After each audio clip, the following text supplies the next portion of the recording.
Every extra day that you work is taking years off your life.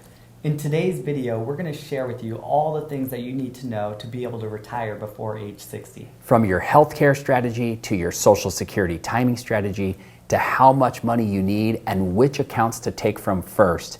If you want to retire before 60, this video is for you. Let's jump in. In order for you to retire before 60, you got to have a solid plan in place. And the first thing you need to be doing is save enough money to live on for the rest of your life. So Matt, how does somebody save enough money and what types of accounts should they be saving into as they prepare to retire early?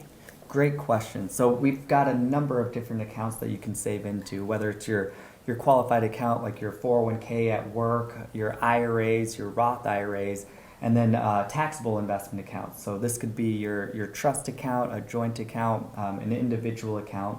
But really, like you mentioned, we need to save a lot of money in order to have a now 30, 40, or 50-year retirement. Yep. You need to have a substantial amount of dollars saved up. So what about the catch-up contribution? How does that work? So that's great. When you're 50, and where people get confused here is they think they have to wait until age 50. But in the year you turn 50, you're able to make these catch-up contributions, which in 2024 is an extra $1,000 a year into your IRAs and an extra $7,500 into your 401k. This will substantially increase your savings over time. Yeah. So here's a couple things I think about that when you're going to retire before 60, if you're doing this before 59 and a half, you cannot touch your IRA or your old 401ks unless you retire after the age of 55, so between 55 and 59 and a half.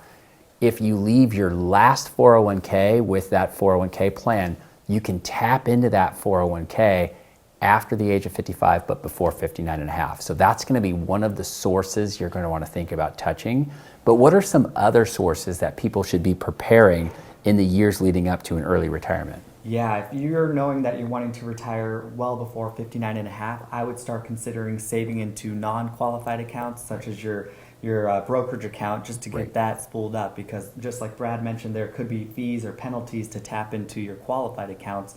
There's no rules or regulations of when you can touch those brokerage accounts. And on the brokerage account, what's nice there is you're taking income out by realizing gains, but those gains, if you leave them for 12 months and a day, those are considered long-term capital gains. Right. Very tax efficient. So those could be either 0, 15, or 20%, which is typically lower than your ordinary income rates. Right.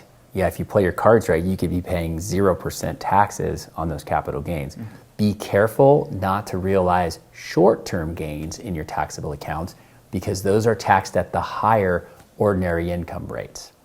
So leading up to an early retirement, I also like to coach people to start setting aside money in cash, because the combination of cash and distributions from your taxable account are great sources to live on, which then can allow you to do Roth conversions if you ever find yourself in lower tax brackets in the early part of retirement. And something I would consider, I like the cash idea, but where we're seeing interest rates right now, it may make sense to park those cash dollars in a high yield savings or a money market account. We're seeing 4 to 5% right now. So, right. Yeah. Finally getting paid on your money. Finally. After 15 years. Right. Yeah. Okay.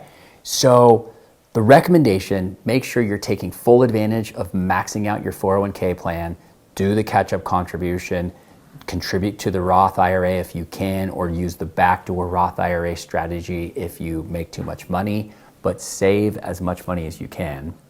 But then that leads to the next question. If people are retiring before Medicare eligibility at age 65, what should they do about health care? I'm glad you brought that up, because this is one of the things that people don't think about as well. Is now we're retiring early, we don't necessarily have a health plan that's coming through work, so we're on our own. We're seeing anywhere from $800 to $1,200 on monthly premiums per person, so it's a large expense that you need to account for if you're retiring before Medicare age. Right, and I like to see people, so typically you'll have access to COBRA. You can go on COBRA from your employer-sponsored plan for up to 18 months. And then you got to make sure in your financial plan that you've accounted for that expense for medical all the way up until 65, when you're eligible for Medicare. And then you may want to increase the cost of living on that higher than inflation. We're seeing medical expenses are typically higher than other expenses that are going up. Right. We're using about 4% rate for that one. Right. Yeah. Okay. So if someone's going to retire early, the thing that they also need to consider is their Social Security timing strategy. So in early retirement, does that mean that they have to take Social Security early, or how should someone think about that? That's a fantastic question. So a lot of people are under the impression as soon as you retire that you have to take your Social Security benefit. But you can let that, and you can still delay it and not have to take your Social Security benefit. Right. One reason you may want to take it is if it's your distributions are putting too much pressure on the portfolio. Right. You may need to turn it on for that reason, but Right. you don't necessarily have to turn it on Right. when you retire. In other words, someone could retire at 55 and they could continue to delay that Social Security benefit all the way until 70. Just because you retire early doesn't mean you have to take that Social Security benefit early. One thing to keep in mind though with Social Security, I'm sure we've all gone and seen our Social Security statements and what the estimated benefit is going to be.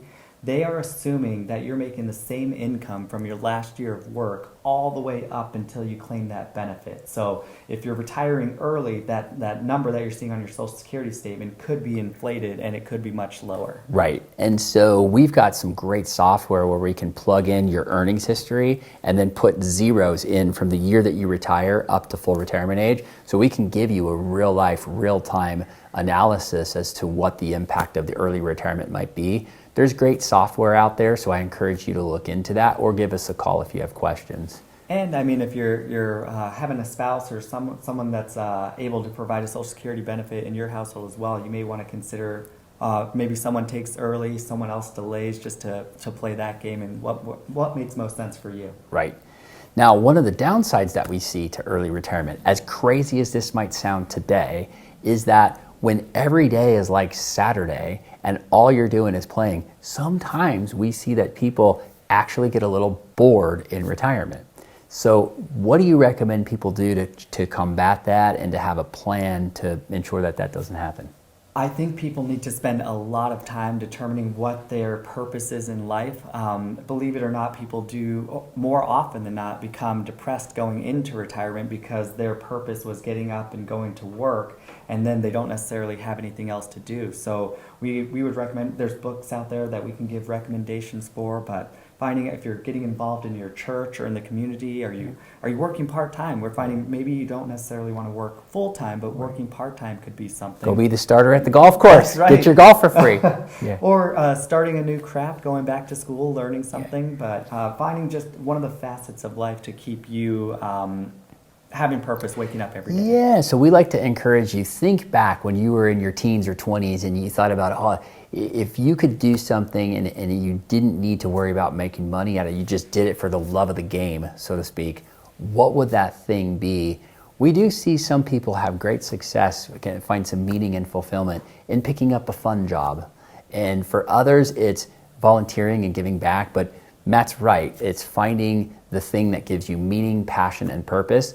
You really need to spend a lot of time in that space, because if you don't, there could be problems ahead. As wild as that sounds today, when you so badly want to retire, we're encouraging you to spend the time that it takes there. Well, what feedback do you give to somebody that says, you know, I golf and I'll fill my calendar with that, I'm good to go, I don't need any other hobbies? I would say that you'd be surprised that there's only so much golf you can do, there's only so many cruises you can go on, and so much gardening you can do before you do start to wish that you had a little bit more meaning and purpose in life. We've seen it happen. So you're saying when there's more free time, if you really looked at all the hours on the calendar, there's more time than you think that you need to fill. That's right. All right, Matt, so for someone who is retiring young, what's the best investment strategy? How should they invest?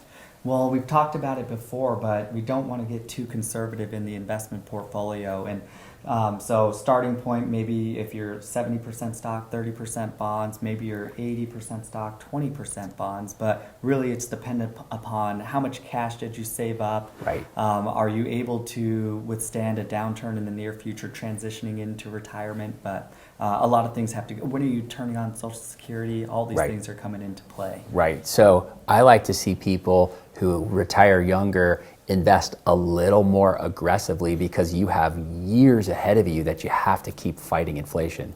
And the best inflation killer is owning stocks or shares of the great companies of the world. Time and time again, that has proven to be a winning strategy to help beat inflation. But with that comes the volatility that Matt's talking about. So that's where having enough money set aside in cash that if we do go through another bear market, rather when we go through another bear market, because about every 5 to 8 years we get one, a decline of 20% or more, that's where you can draw from that cash and not sell shares of the great companies that you own. Let them recover and continue their winning ways. So really you want to design your portfolio to accomplish your short-term, mid-term, and long-term goals. Right. And personally, I prefer not using individual stocks. I would much rather use exchange-traded funds. I think they're helping you to get the growth that you need, more growth than you need at a reduced risk. The individual stocks introduce risk to the portfolio that's really unnecessary, that concentration risk. ETFs are the way to go. They trade for free. They're low in cost. They're very tax efficient. And so that's the preferred vehicle over here. And I would encourage you to consider that as well. What about the home, Matt? What should people be thinking about with their home? Well, some of the things you need to think about are, is that the forever home? Are you retiring in that home? Are you looking to sell and downsize, which opens up another can of worms, if you will, because then we're worried about capital gains taxes that could affect your financial plan and your retirement plan. Right. So yeah, things to consider. The interest rates do you have a low interest rate now? If you downsize, are you going into a higher interest rate and starting a new mortgage? Right. So. Yeah, it's funny. I hear sometimes people say, I have more home than I need. But the moms out there always say, yeah, but when Johnny and Sally come back from college or come back home or one day have their kids, I want to have a big enough table to host the family for Thanksgiving. I hear that a lot. Okay, well, speaking of kids, what about if you're retiring early and you still have kids on payroll or they're in school? What are your thoughts? So I think you have to really account for that. So you either have 529s that are going to cover the cost of their college, or you've saved up enough cash or investments to be able to cover the cost of college, or you've had conversations with the kids about they're going to have to get loans or they're on their own. Either way, whatever your strategy is, you need to give it the proper thought that is required to build that into your financial plan. Mm-hmm. One thing I like to think of, or help people think of if they're wanting to retire early, and I know, or we know that people want to help their kids more often than not, but you can't take a loan for your retirement, but you can take a loan for college. So if retiring early is more important to you at that time, you may want to consider not helping out with college, but then maybe in the future you can help pay off those loans if that's what you want to do. Right. So today we've covered a whole host of subjects, and we encourage you to retire before the age of 60. From healthcare planning to Social Security strategies to how to think about your investments, the home, and your kids, there's a lot to consider. So put the proper time that it takes into making a good plan for yourself. But if you're overwhelmed or you're just wanting some help, feel free to get in touch with us. Matt and I'd be happy to help guide you through this transition process. So please go on vacation to plan your next vacations. Share photos with us, but like, subscribe, share with a friend, and we'll see you on the next one. Take care.